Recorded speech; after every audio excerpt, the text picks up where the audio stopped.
data. Yeah, we're talking about data basically. So it could be paper data or it could be digital data. Okay. Yep.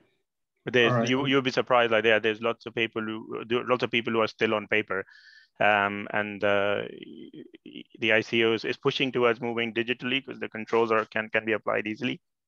But yeah, no, paper data is still, so printed data, paper data, yeah. Okay, and then okay, and then another question then about data processing. Mm-hmm.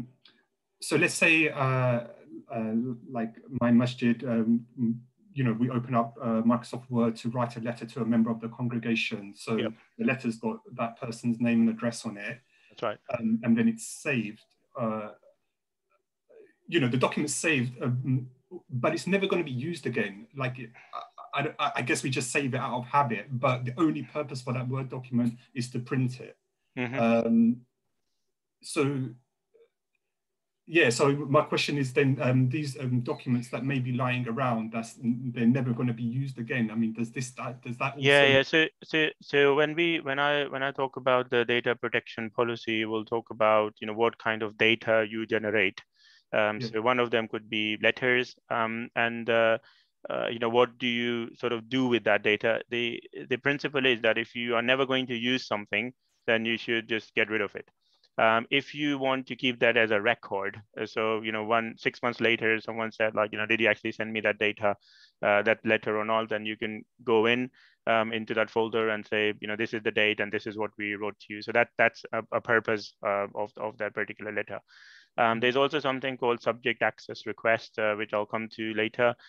Someone under their own rights of data protection, they can say, give me everything that you hold about me. So if you are holding that data for someone, then you know, then you have to technically like give that letter back to them. So if you don't need something, you know, delete it, and say in your data protection policy, we you know, we create, use, and delete that. If you're keeping it for any reason, then specify the reason that you're keeping it for. Okay, thank you. And sorry, just one last. No, yeah, go on. That's fine. Like for registration of children for the madrasa, yeah, you know, we note down if they have any allergies, food allergies. Does that count as medical data? It does. It does. Yeah. See, we, you know, that's for a particular reason. So, you know, if sometimes you have, like, I don't know, a canteen at school, or someone brings in birthday, you know, food, and you have to worry about if the certain you know, child has got a food allergy or not. But when we talk about DPIAs in the coming slides, one of the things that I always say is, like, collect only what you will use.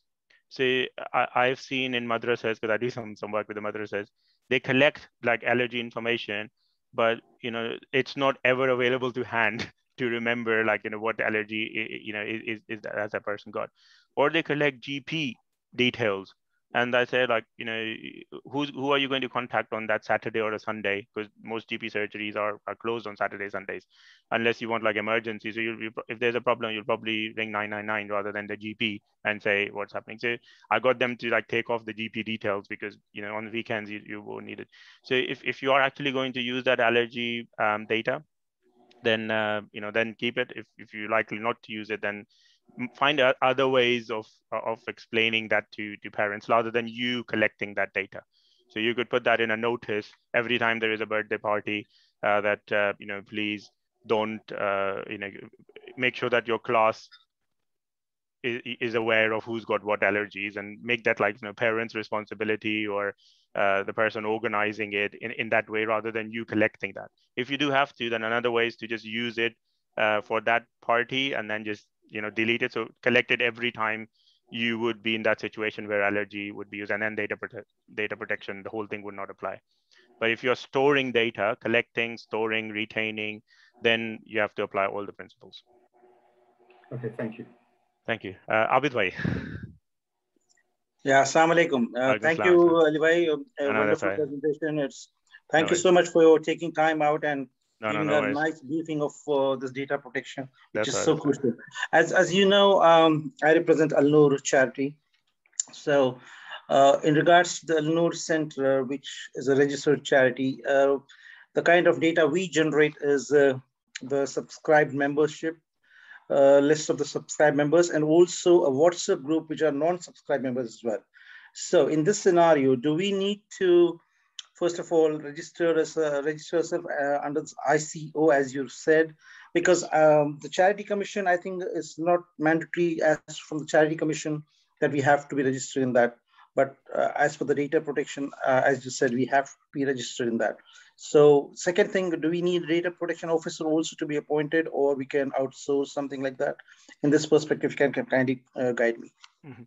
So for the ICO part, it won't be the guidance would come from the Data Protection Act. So the Charity Act won't refer back and say you have to register with the ICO.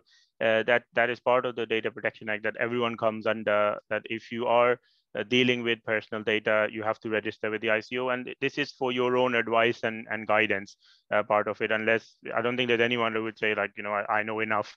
And things change every few weeks, months as well. So with that registration, it's for your own help.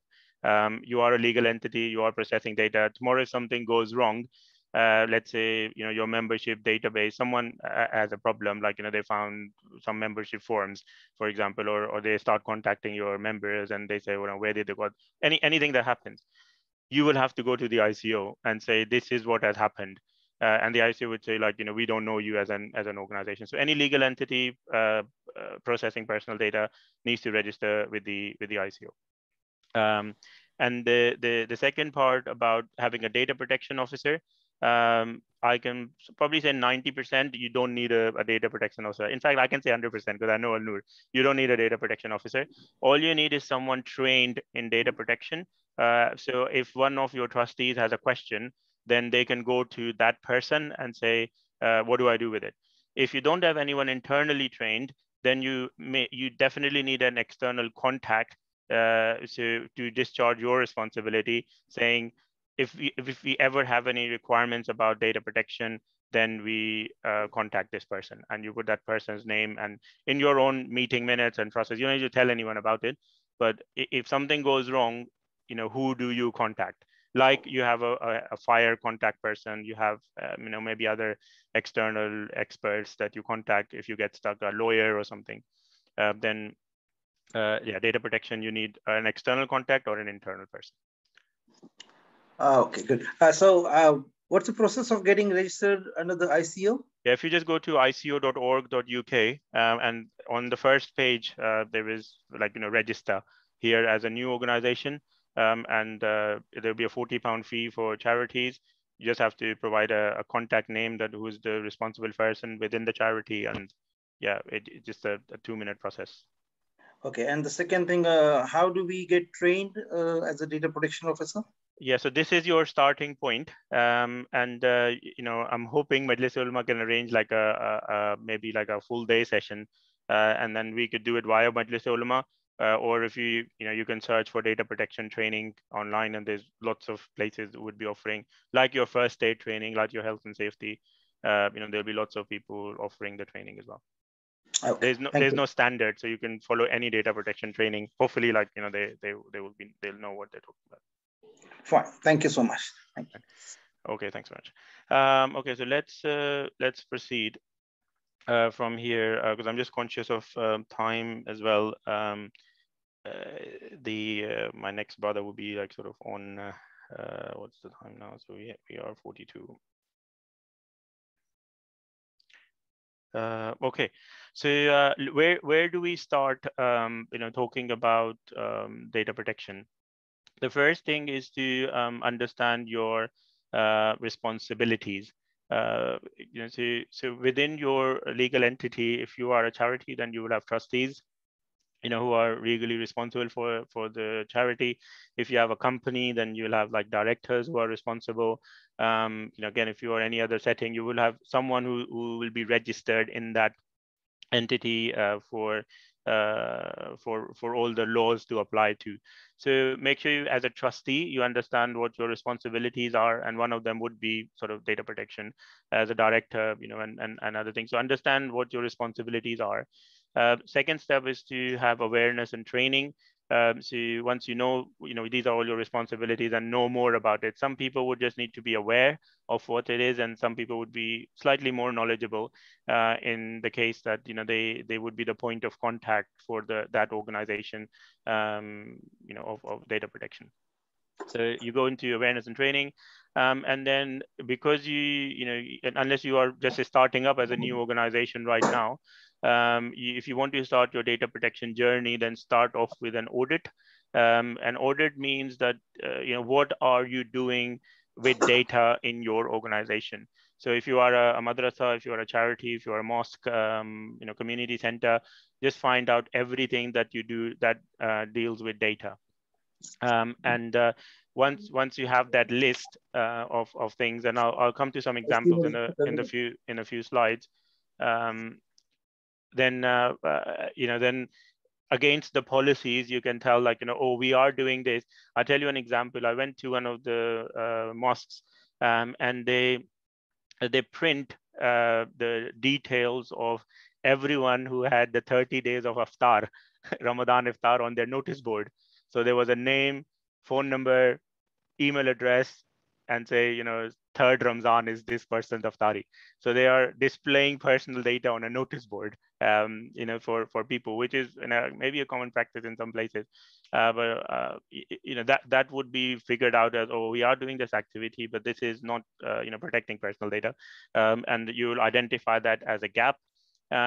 You put all those gaps in something called a risk register. So, you'll identify, we are doing this practice. Sometimes someone gives a £50,000 donation, and you put the receipt copy on the notice board showing that person's personal data for a good purpose, but you're breaching data protection basically at that point. So put everything that you think is a risk or a problem. And then in a risk register, you would have a risk. You would say, what will you do to stop that risk happening? And then basically you close that risk and say, okay, from this point onwards, we're not displaying that personal data. That's the remediation part. And then you regularly review your your data protection activities as and when new services are added, new forms are introduced, or new service, anything different happens, then you do your review and make sure that you are good.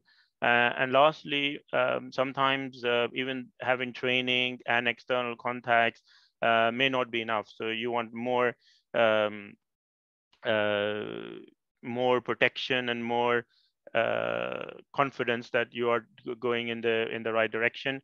And then you may want like an external person to come in, or external organization, to just review that whatever you're doing is in the right way, basically.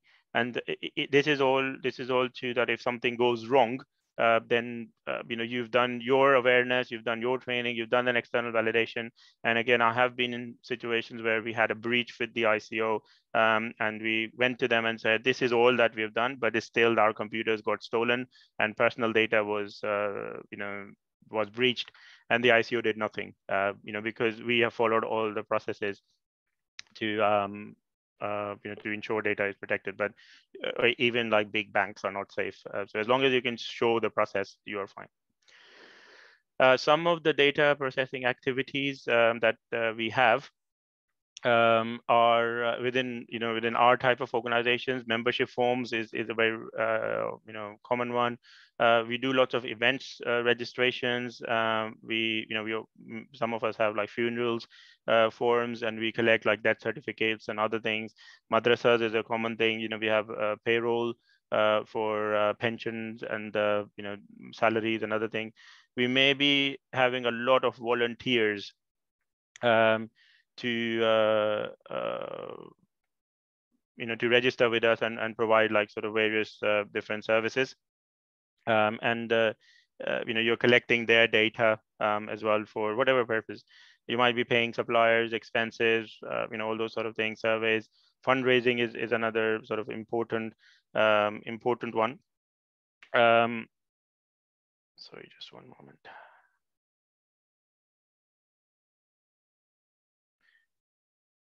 Okay, just give me 1 second.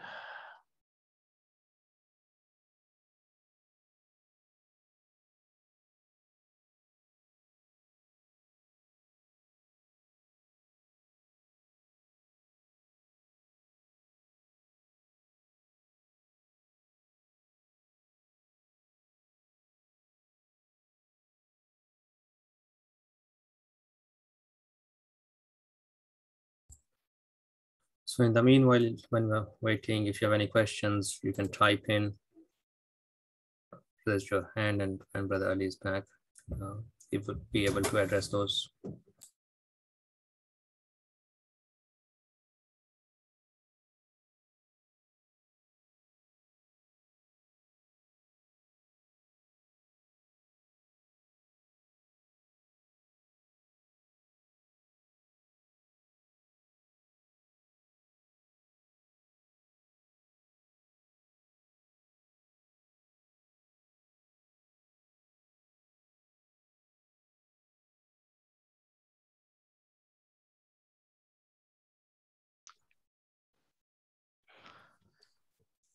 Okay, so yeah, I was just going through the data processing activities.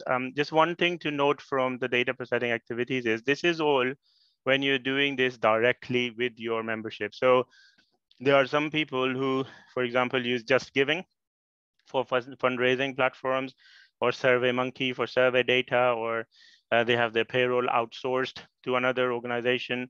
If they are outsourcing the process, then the data processing agreement or the policy would apply for the third-party organization, and you have to mention to your membership that the membership is dealt by this particular third party. If you're doing membership on your own website and collecting data directly, then the term that is used is called data controller. So you are the data controller and you're responsible. If you're not the data controller, then whoever is the processing data on your behalf would be responsible for the actual.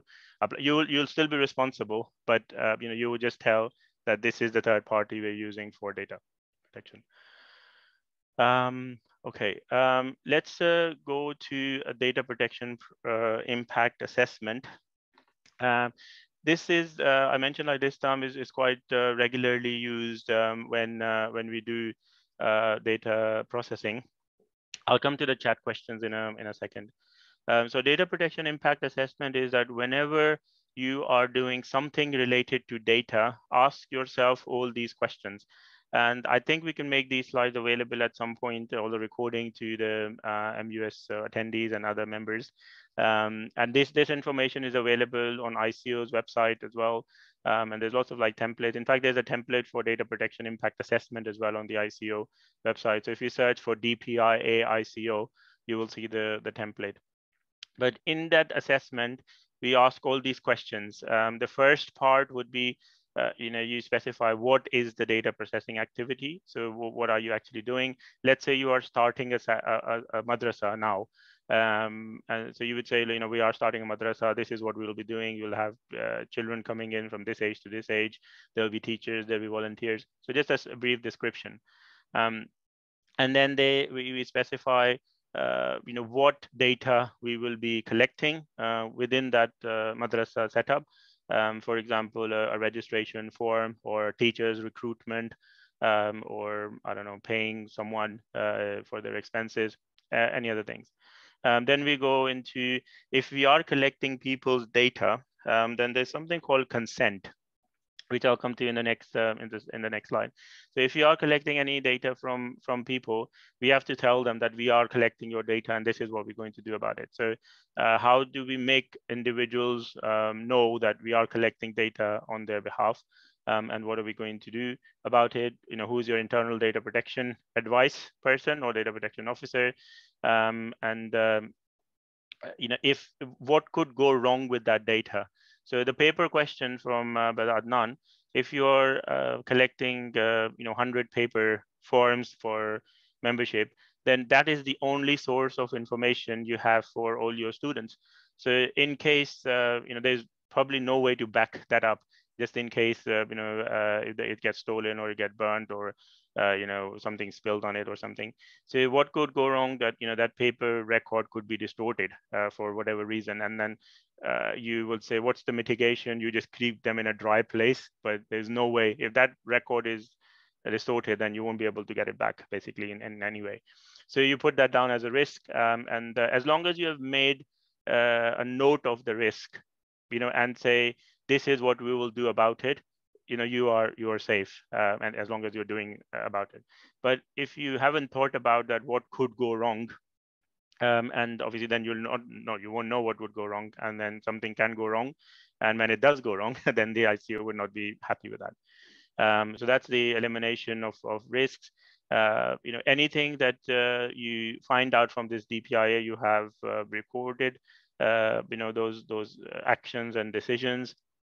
And let's say you identify that you need to buy a locked safe to put some, special keys in it that are the keys to the locked cupboards where. So you all that information will go into your DPIA. And if you're unsure of anything, talk to your data protection officer, but talk to the ICO directly as well and say, this is what we want to do. What do you think? And hopefully you'll get a good answer, and then based on that, you can make your decisions. So these DPIAs are quite important. Again, I go to search for ICO DPIA. It will come up with a template as well, and you could just use that template to start doing the DPIA. If I get time in the end, then I'll show you the DPIA document. So the next topic is about information governance. So now you have understood what data you are collecting. You have told the people, not told the people, but you've made them aware in that form that there are policies, that this is how we will protect your data. And on your website, you've said that this is how we protect your data in privacy policies and other things. So you've done all that background work and said, this is what we will do, but what do you actually have to do for this? The first one is to specify some roles. So again, Abid Bhai's point, find one person in the organization who's responsible for data protection, trained, really good, external person, in better, and then you register with the ICO, so the whole range of knowledge base available. But you have someone who is who is the point of contact basically for data protection officer. Then you create a data protection policy, and a data protection policy is different from a privacy policy. A data protection policy is more of an internal document that shows what do you do with data. So one of the examples of data, what things that go in the data protection policy is the retention schedule. It would say that if this type of data you keep for this long. The other one, you could say that if like a breach procedure, for example, that if something goes wrong with this data, this is what we will do to notify the ICO, and there could be a chart of organization or who's responsible, who's doing what, in that can. You can have what services your organization have that collect data, and what this data protection policy applies to. Privacy policy is the external version of the data protection, so a cut down version. Usually it is placed on your websites, and for people interacting with your organization, you can tell them that we keep your data safe, we use SSL security, we encrypt your data, we do lots of things, and this is your point of contact. If you have any issues, then you can contact us. So that's the external version of it. Cookies policy is a new thing that have come up very recently. This is for data that your internet browser collects for personalization of certain ads and other things. So if you are collecting that data, even finding out how many people visited which page of your website, if you are collecting that information, then you have to tell people that you are, and most of the hosting companies do. Something like a clear desk policy would say that within our mosque or organization or office, we won't have personal data lying everywhere. Every personal data piece would be inside, locked, and accessible to those people only who need to have access to them.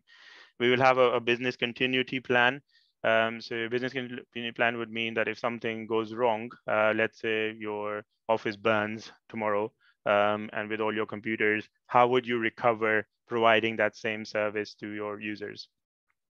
Confidentiality agreements are if you are sharing data with someone, so you employ an IT company to develop a software, or you get a finance company to install a finance system for you, or you give your payroll to an external company, you sign an agreement with that person and say how would they protect your data, and then from your end you will tell your employees that we are using this external provider for your payroll processing. And consent statements. So every time you collect data, you have to tell the person what are you going to do with this data, and what are what you won't be doing with that data. So if you have a contact form, and this is very important because there's been some fines based on consent. So if you have a contact form on your website, and that is for people to contact you for queries.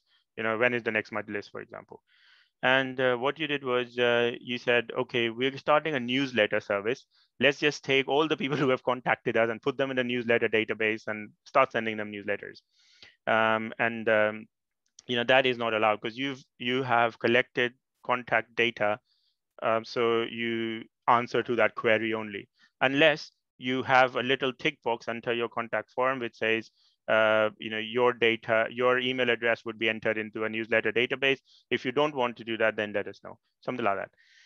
And then finally, the information security policy is about, the mediums you use to store data. How would you secure them? So if you're using a laptop, you're using a mobile phone, a tablet, a USB, OneDrive, or a digital camera to take pictures, CCTV to record videos. If you have any storage medium, how would you make sure, because it would be a technology piece usually, how would you make sure that that IT equipment would be protected? In case of paper, then how would you protect the paper side of things? And that this is the more detailed bit. So just very quickly on the asset management side, we need to have a list of all the equipment that you have for storing data. Let's say you have 5 laptops in your organization. There needs to be an Excel file or a paper and some sort of a record showing laptop 001 is assigned to this person, so that when that laptop is dead, or you replace it, or God forbid it got stolen or something, then you say, okay, 001 got lost, and then you replaced it with 002. But to be able to see what storage medium you have, you need to have an asset management system or some sort of a database. Use strong passwords. Like the most common thing that people can get into this IT equipment, anything that is moving. So your laptop, which can store sort of data, mobile data is usually encrypted in mobile phones like Android and Apple's. But laptops need to be encrypted. Usually Windows 10 these days comes with encryption software. You just have to tick and it encrypts them. Make sure you have antivirus. If you have digital data, then storing that data and making sure you're testing the backups as well. And internet connections. I mean, this is one of the common flaws I find in every organization. You have an internet connection. It is protected with a password, but these days it's very easy to find Wi-Fi passwords in there.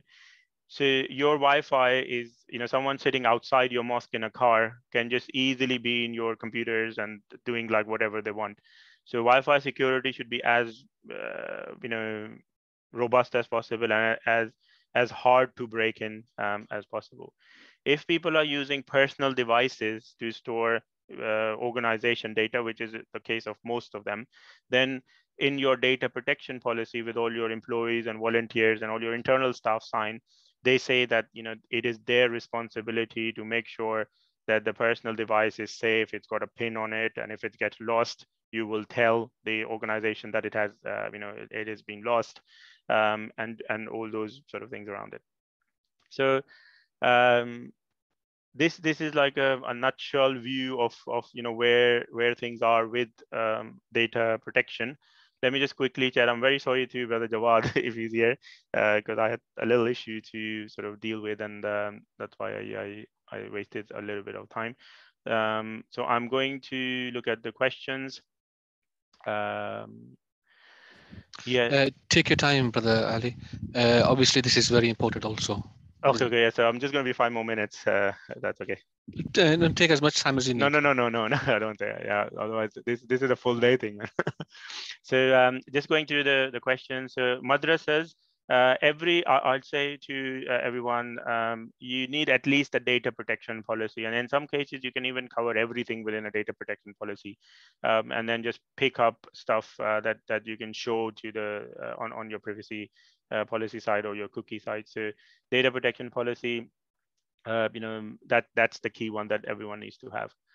Can MUS carry out a full data protection review and implementation?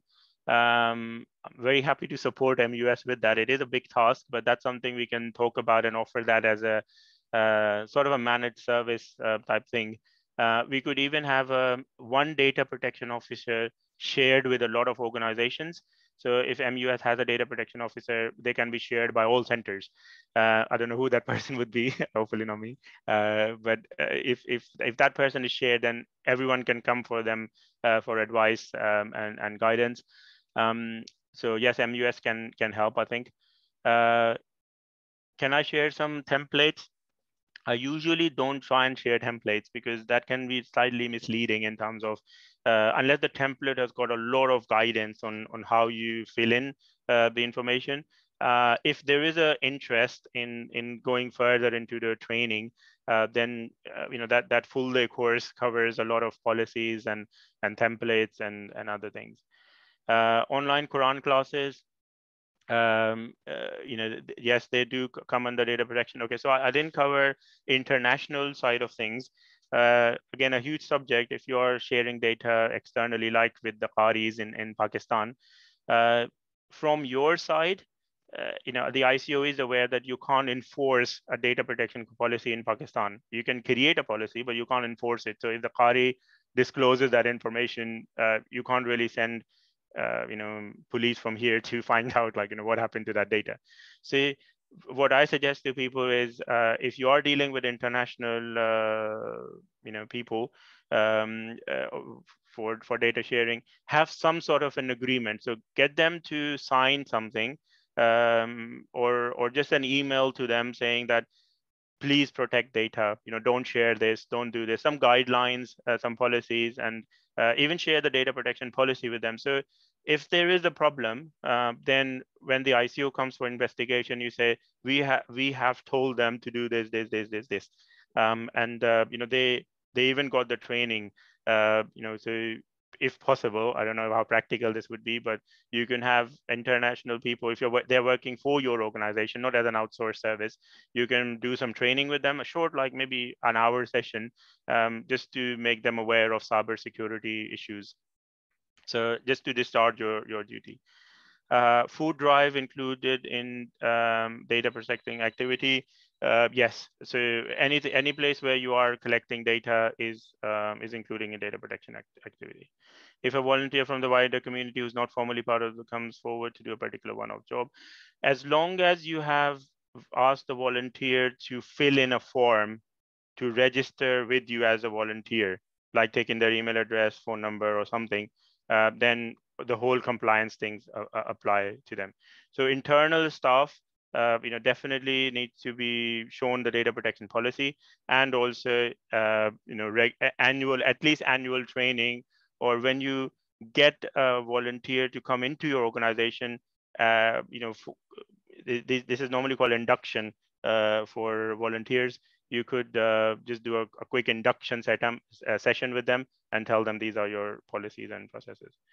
So really sorry, it's taken extra time, but I'm sure maybe MUS can arrange a more detailed session if you all are interested in getting further. And then we can talk about the actual policies and procedures and compliance and audits and other things as well. Is that okay, Misam? Yes, Ali bhai, thank you very much. Are there any more questions? We can move to the next topic. Or if you have more queries, please email to office@majlis.org.uk. Let me stop recording.